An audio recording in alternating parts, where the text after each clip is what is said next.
नमस्कार मंडळी. मी संजय पवार. आपल्या दिव्य ऊर्जा ज्योतिषीय प्रबोधन ह्या चॅनेलवरती तुम्हा सर्वांचं सहर्ष स्वागत. ओम नमो आदेश. नमस्कार, मी संजय पवार. आपण पाहतात दिव्य ऊर्जा ज्योतिष प्रबोधन. आपले चॅनल हे ज्योतिषीय प्रबोधनात्मक आहे. त्या अनुषंगाने आपल्या ह्या जे साधारण 140 व्हिडिओ जे झालेले आहेत त्यात प्रामुख्याने ज्योतिष हा विषयच आपण त्या व्हिडिओमधून घेतलेला आहे. इथून मागचा जो व्हिडिओ होता त्यात मी एक सूचना केली होती, विनंती केली होती की वर्तमानानुसार जगायला शिका, वर्तमानानुसार जगा. त्यालाच अनुसरून हा पुढे आहे. जसं आता मागच्या व्हिडिओमध्ये मी असं मांडलं होतं की जन्म लग्न कुंडलीतून बाहेर या. बरोबर ना? बाहेर या म्हणजे काय तर जन्म लग्न कुंडलीमध्ये जन्माच्या वेळेस जी ग्रहस्थिती होती त्या ग्रहस्थितीवरती आत्ता अवलंबून राहू नका. ज्योतिषीय कुंडलीशास्त्रामधल्या ग्रह नक्षत्र गोचर स्थितीचा स्वरूपाचा बारकाईनं निरीक्षण करा, बारकाईनं अभ्यास करा किंवा बारकाईने त्याचं अवलोकन करायला शिका. प्रत्येक ग्रह हा आपापल्या नैसर्गिक गतीप्रमाणे भ्रमण करतोय की नाही. त्या भ्रमणामध्ये तो वेगवेगळ्या नक्षत्रामधून गोचर करत असतो, जात असतो. त्याच वेळेस त्या नक्षत्राच्या वेगवेगळ्या चरणातून तो जात असतो आणि हे एकत्रित सगळं त्या एका राशीमधून तो पुढे सरकत असतो. म्हणजे राहू केतू सोडले तर सर्व ग्रह हे अँटीक्लॉकवाईज भ्रमण करतात. राहू केतू फक्त क्लॉकवाईज भ्रमण करतात. म्हणजे ते इतर सर्व ग्रहांच्या विरुद्ध दिशेने भ्रमण करतात. हे लक्षात ठेवून आपण त्या ग्रहांचं अवलोकन करताना काय जाणून घ्यायचंय की त्या ग्रहाची परिस्थिती काय आहे, स्थिती काय आहे, स्वरूप काय आहे. स्वरूप म्हणजे काय तर तो ग्रह कोणत्या नक्षत्रात आहे, त्या नक्षत्राच्या कोणत्या चरणात आहे आणि तो त्या नक्षत्राच्या त्या चरणामध्ये किती कालावधीसाठी असणार आहे. येतं लक्षात? तो कालावधी का पाहायचा आहे तर त्या कालावधी पुरतच त्या स्वरूपातून आपल्याला त्याची फलित परिणामकारक ठरत असतात. मुद्दा लक्षात घ्या. जन्मलग्न कुंडलीतून बाहेर पडा असं का म्हणणं आहे कारण जन्मलग्न कुंडलीतील जी ग्रहस्थिती असते ती वास्तविक त्या वेळेसची गोचरीची स्थिती असते. बरोबर ना? मग त्या गोचर स्थितीतल्या ग्रहांचा संदर्भ संबंध आत्ता 10 वर्षानंतर, 20 वर्षानंतर, 40 वर्षानंतर कसा काय जोडला जाऊ शकतो. येतो लक्षात? कुंडली तीच आहे, कुंडलीची स्थानं तीच आहेत. त्या स्थानातील राशी म्हणजे तो स्थानभावेश तोच आहे. बदलते काय तर गोचरीने भ्रमण करणाऱ्या ग्रहांची स्थिती बदलते. येते लक्षात? त्या स्थितीचं अवलोकन करायला नको का? आत्ता समजा माझं वय आत्ता समजा 20 आहे, 25 आहे, 40 आहे, जे काय असेल ते माझं, इन द सेन्स की जी कुंडली आपण समोर घेतो त्या कुंडलीच्या जातकाचं वय काही असू शकतं आणि त्या वयाला अनुसरून जो काही प्रश्न त्याने समोर घेतलेला आहे त्या प्रश्नाचं उत्तर आपल्याला भूतकाळामध्ये सापडणार नाहीये ना. कारण आत्ताच्या चालू घडामोडीमध्ये त्याला जे काही प्रश्न समोर उभे राहिलेले आहेत त्या प्रश्नांचं कारण आत्ताच्या वर्तमान गोचर स्थितीच्या माध्यमातून निर्माण झालं असेल की नाही. मग आपल्याला त्या प्रश्नाचं उत्तर त्याच वर्तमानामध्ये त्या ग्रह नक्षत्रांच्या गोचर स्थितीमध्ये सापडेल की नाही. कारण त्याचाच परिणाम कुंडलीमधला जो इतर भाग आहेत कुंडलीचे, म्हणजे महादशा, अंतर्दशा, विदशा, ज्याला आपण प्रत्यंतर दशा देखील म्हणतो, त्याच्यावरती होणार आहे की नाही.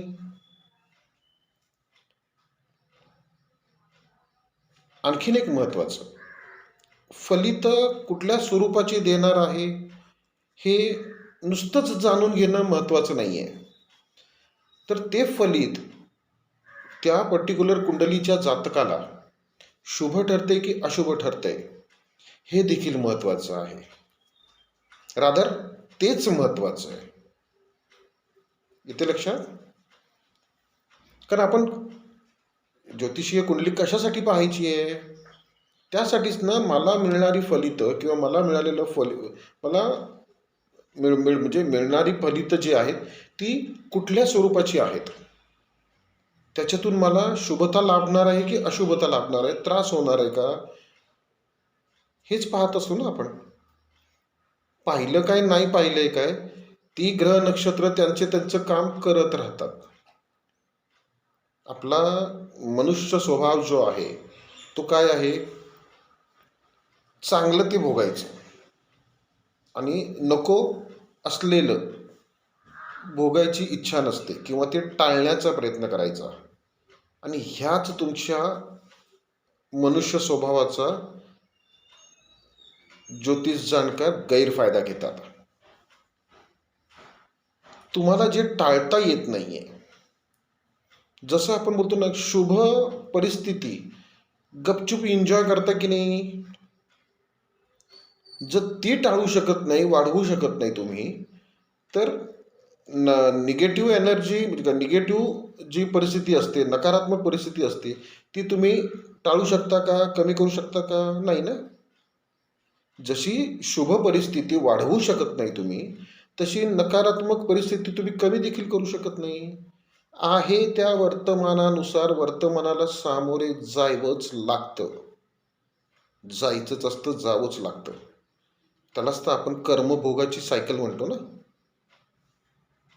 येतं लक्षात मंडळी. ज्योतिषशास्त्र म्हणजे ज्योतिषीय कुंडली शास्त्र हे अत्यंत सहज आणि सोपं आहे.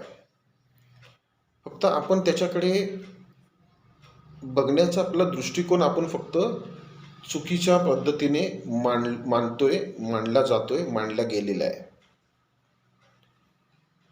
तुम्ही एक मुद्दा लक्षात घ्या, भूतकाळात जे घडून गेलंय त्याची कारणं शोधत बसायची गरज नाहीये.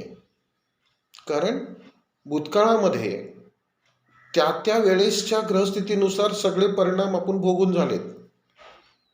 मग ते शोधत बसायची गरज नाही ना ती कारणं. असं का झालं असेल, झालं, संपलं, गंगेला मिळालं. भविष्यकाळात कधी येत नाही, बरोबर ना. भविष्यकाळ कधी येतो का, नाही. कारण ज्यावेळेस आपण भविष्याचा विचार करून भविष्यामध्ये जातो त्यावेळेस त्यावेळेसचे वर्तमान असतं. ते भविष्य मृगजळ आहे. भविष्य मृगजळ आहे. जे आपण म्हणतो ना, क्षितिजावरती आपल्याला जे मृगजळ दिसतं ते कायम क्षितिजावर असतं भविष्य. कळतंय ना, मुद्दा लक्षात येतोय ना. म्हणून आम्ही पुन्हा पुन्हा सांगतो, वर्तमानानुसार जगा. खूप मजा येते बघा. एकदा आपण आपली कुंडली जाणून घेतली ना, की मला माझ्या कुंडलीप्रमाणे शुभदायी कोण ठरणार आहे, अशुभदायी कोण ठरणार आहे, त्यांची सध्याची परिस्थिती काय आहे, मला माझ्या वागण्या बोलण्यामध्ये, माझ्या कर्मामध्ये माझ्या नियोजनामध्ये काय बदल करून घ्यायचा आहे आणि तो बदल कधीपर्यंत करायचा आहे, नेमका काय करायचा आहे, ह्या सगळ्या गोष्टीचं सहज सोप्या माध्यमातून सहज सोप्या पद्धतीने जर तुम्ही माहिती घेतली, आपली स्वतःची कुंडली जाणून घेतली, तर जगण्याला किती मजा येईल की नाही. येईल त्या परिस्थितीला हाताळायची आपली ताकद निर्माण होते. कारण आपल्याला माहिती असतं ना, इथून येणारे पुढचे आठवडा माझ्यासाठी थोडासा अशुभ आहे. तर त्यात त्यात आपण बोलताना विचार करून बोलायचं आहे किंवा देणं घेणं कमी करायचं आहे. कुठल्याही गोष्टीचा निर्णय घेताना खूप विचार करून, चारी बाजूने विचार करून तो निर्णय घ्यायचा आहे. ही कल्पना आपण जर अगोदर आपल्याला घेता आली, ही जाणीव आपल्याला अगोदर समजली, तर येणाऱ्या जीवनातील प्रत्येक घटना प्रसंगाला आपण सहज अगदी लीलया आपण सामोरे जाऊ की नाही. येते लक्षात. आणि ही सगळी कल्पना तुम्हाला तुमचीच कुंडली देत असते. तुमच्या कुंडलीतले जे जन्म नक्षत्र गोचर आहे ना, ज्याला आपण ताराचक्र देखील म्हणतो, ते ताराचक्र तुम्हाला तुमच्या आयुष्यामध्ये कुठल्या नक्षत्रांकडनं त्रास जाणवणार आहे, कुठली नक्षत्र तुम्हाला सपोर्टला असणार आहेत, कुठली नक्षत्र तुमच्या सदैव पाठीशी असणार आहेत सकारात्मक भूमिकेतून, हे त्या जन्म नक्षत्र गोचरीत आपल्याला कळतं. ते जन्मनक्षत्र गोचर जन्मापासून आपल्याला सांगत असतो पावलोपावली, पण आपण त्याच्याकडे लक्ष देत नाही. लक्ष देत नाही म्हणण्यापेक्षा तुमचं लक्ष त्या मुद्द्यावरनं जे डिस्टर्ब करून ठेवलेलं आहे, दुसरीकडे वळवून ठेवलेलं आहे ते. कारण ज्याची त्याला जर कुंडली कळली किंवा प्रत्येकाला आपापलं दिनक्रम कसा मॅनेज करायचा हे लक्षात आलं, तर मग आमची पोटं कशी भरायची. इथे लक्षात. जाणीवपूर्वक दोष निर्माण करून तुमच्या डोक्यात भुसा भरायचं काम चाललंय. बोलताना थोडीशी जड जाते, पण नाईलाज आहे. कशासाठी तुम्ही दुसऱ्याचं प्रारब्ध आपल्या प्रारब्धामध्ये ओढावून घेताय. मुद्दा लक्षात घ्या. ज्यावेळेस मी एखाद्या जातकाच्या कुंडलीमध्ये निष्कारणचा दोष निर्माण करून त्या दोषावरती त्याच्या माथी उपाय लादतो मी, ह्याच अवस्थेमध्ये दुसरीकडे क्रिया काय घडत असते, त्या व्यक्तीचे जे कर्मभोग आहेत त्या कर्मभोगाला मी कुठेतरी अडथळा निर्माण करतोय की नाही. आता तो अडथळा जो निर्माण करतोय त्याचे कर्मभोग तर काय वाया जात नाहीत किंवा कमी होत नाहीत, पण जेवढ्या कालावधीसाठी मी त्या माणसाच्या कर्मभोगामध्ये अडथळा निर्माण केला आहे, तर तेवढ्या कालावधीतले जी कर्म भोगायची असतात त्या जातकाला, ती ज्याने रोखलंय त्याला त्याच्या प्रारब्धामध्ये त्याची एंट्री होते. येते लक्षात. म्हणून आम्ही आमची मानसिकता कशी तयार करून ठेवली आहे, कारण ही मानसिकता तयार करण्याची आमची पात्रता नव्हती, पण केवळ सद्गुरु कृपेने, गुरु महाराजांच्या आज्ञेने त्यांनी हा भाग स्पष्ट उघड करून समोर मांडला होता. आणि ह्या कार्याला उभं करताना त्यांनी ह्या सगळ्या गोष्टींची वचन घेतलं होतं, आमच्याकडनं घेतलेलं आहे. तोच सहज सोपा खऱ्या ज्योतिषीय प्रबोधनाचा भाग तुमच्यासमोर मांडण्याचा वारंवार प्रयत्न होतो आमच्याकडनं. तर कृपया तुम्ही त्या प्रयत्नाला यशस्वीपणे पुढे घेऊन जाण्याचा प्रयत्न करा. लक्षात. तुम्हाला ही गोष्ट लक्षात आली असेल तर तुम्हाला चांगली लक्षात आलेली गोष्ट देखील इतरांपर्यंत पोहोचवा.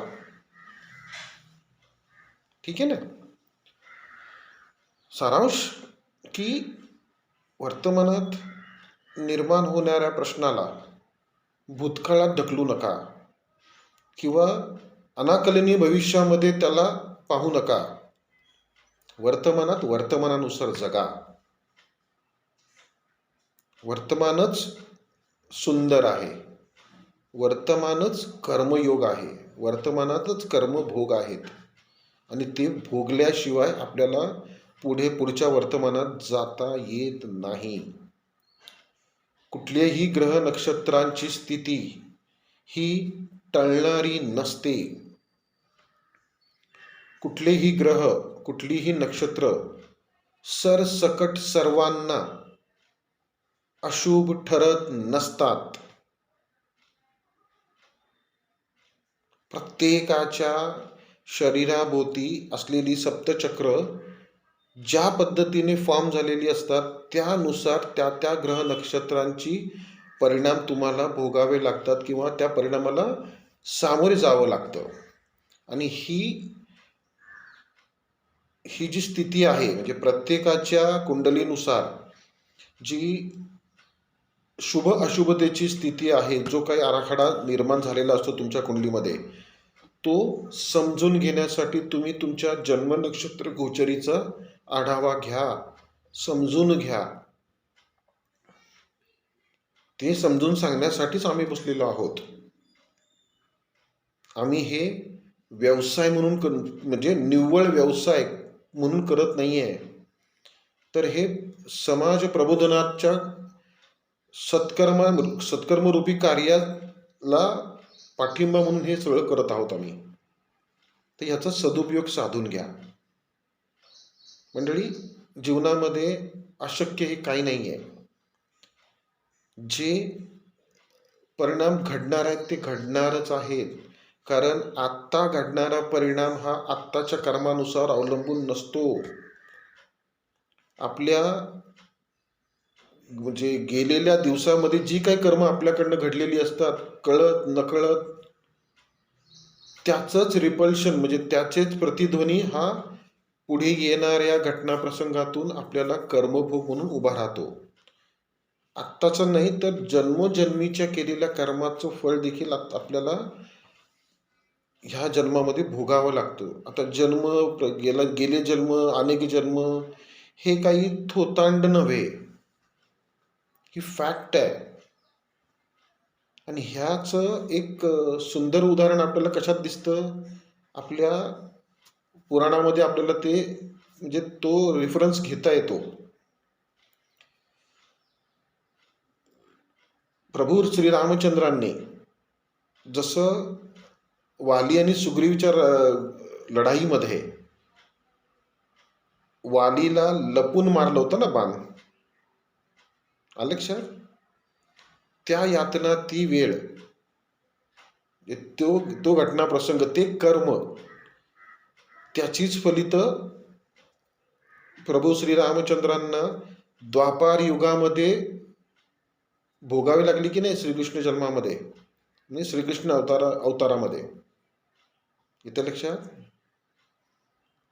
जे पुराणामध्ये आपण जे महाभारत, रामायण जे पाहतोय त्याच्यामागे प्रत्येक घटना प्रसंगांमध्ये हे जोडलेलं आहे. कर्मगती, कर्मभोग,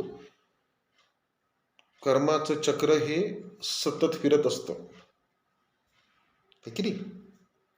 तर आपला विषय ज्योतिषाचा आहे. तर वर्तमानात वर्तमानानुसार जगायला शिका. आणि माझ्या सर्व ज्योतिषीय जाणकारांना कळकळीची विनंती आहे, तुम्ही स्वतःच जन्म नक्षत्र देखील जाणून घेतलं की मग तुम्हाला बरोबर तुमच्याकडे येणाऱ्या जातकाचं जन्म नक्षत्र कळायला लागेल. लक्षात घ्या, ताराचक्र, जन्म नक्षत्र गोचर हे ज्योतिषशास्त्राचा बोलतो ना पाठीचा कणा आहे. It's a backbone of astrology. येते लक्षात? शरीर, आत्मा, मन, बुद्धी, विचार आणि निर्णय याच्या बाहेर तर ज्योतिष नाही ना. मग त्या सगळ्याला सकारात्मक दृष्टीने आणि नकारात्मक दृष्टीने ऍक्टिव्ह ठेवण्याचं, म्हणजे स्वयंचलित ठेवण्याचं काम ज्या ऊर्जांवरती होतं, ज्या नक्षत्रांच्या माध्यमातून होतं, ज्या ग्रहांच्या सहाय्याने होतं त्यांचं मूळ स्वरूप तुमच्यासाठी कसं असणार आहे हेच आपल्याला जन्मनक्षत्र गोचर सांगते की नाही. बघा, जन्मनक्षत्र गोचरीमध्ये 9 पायऱ्या आहेत. त्या 9 पायऱ्यांमधल्या 3 पायऱ्या फक्त तुम्हाला अशुभता दर्शवतात. म्हणजे त्याच्या दुपटीने तुमच्याकडे शुभता आहे की नाही.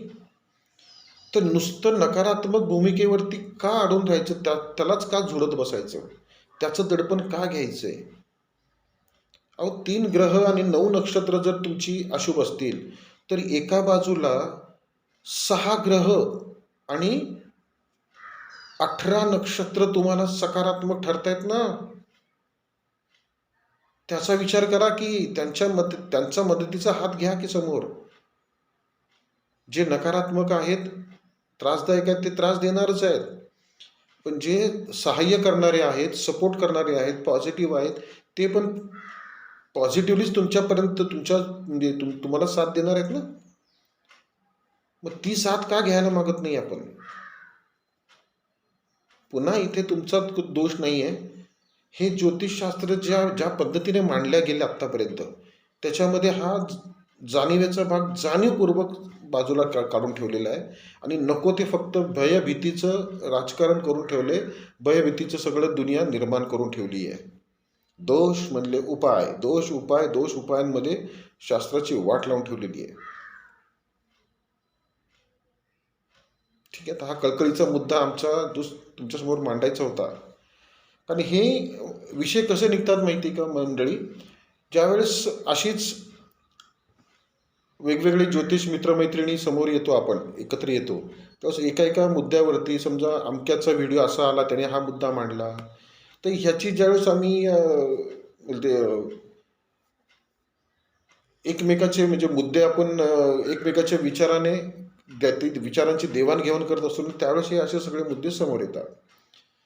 म्हणून ते असं वाटतं की नाही, हे मुद्दे नुसत्या आमच्या 4 टाळक्यांमध्ये न राहता सर्वव्यापी व्हावे ते मुद्दे. म्हणून हे व्हिडिओ बनवण्याची इच्छा प्रकट होते. लक्षात, आजच्या व्हिडिओचा हा मुद्दा लक्षात घ्या. जन्मनक्षत्र गोचरला त्याचं महत्त्व समजून घ्या आणि आपापली जन्मनक्षत्र गोचर समजून घ्या, जाणून घ्या आणि आपल्या जीवनाचं दैनंदिन जे आयुष्य आहे, दैनंदिन जे नित्यकर्म आहेत, त्याचं नियोजन कसं राखायचं हे समजावून घ्या. लक्षात, स्क्रीनवर दिलेल्या नंबरवरती तुम्ही तुमच्या कुंडलीचं विश्लेषण करून घेऊ शकता, तुमची जन्मनक्षत्र गोचर आणि तुम्हाला नेमकं कुठले ग्रह संस्कार अपेक्षित आहेत तुमच्या कुंडलीला, ते तुम्ही त्या वाटेने अगदी छानपैकी समाधानी, शांती समाधानाने तुम्ही त्या वाटेने चालू शकता आणि आपल्या जीवनाचा बॅलन्स, तोल व्यवस्थित सांभाळू शकता. थांबूया इथे. तर असाच पुन्हा एकदा दुसरा कुठला विषय घेऊन परत पुढच्या व्हिडिओमध्ये येऊया आपण. तोपर्यंत शुभम भवतु. ओम नमो गणेश.